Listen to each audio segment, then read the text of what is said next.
Oo, are, preskong-presko, bagong hango. Kanina, habang ako'y nagfi-Facebook,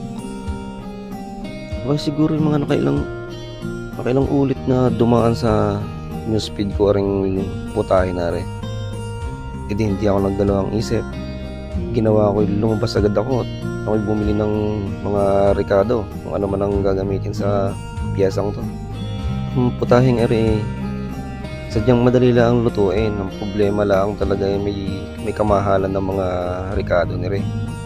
Ay kita mo naman, lalo din sa ibang bansa, sadya naman napakamahal. Ang seafood din sadyang sobrang kamamahal. At lahat ng iyong bibilhin ay lahat babayaran mo ng tax. Sadya naman medyo masakit. Pero dahil nga ginusto ko ay paninindigan ko ilalagay paborito ng aking anak ng seafood. Bakit ba kayo titipirin ng sarili? Kung usapong pagkain naman, walang problema. Kaysa naman bisyo yung bilhin, sadya naman napagkamamahal din. Mas maigi na rin ibuhos na lang natin din sa food trip. Yun lang.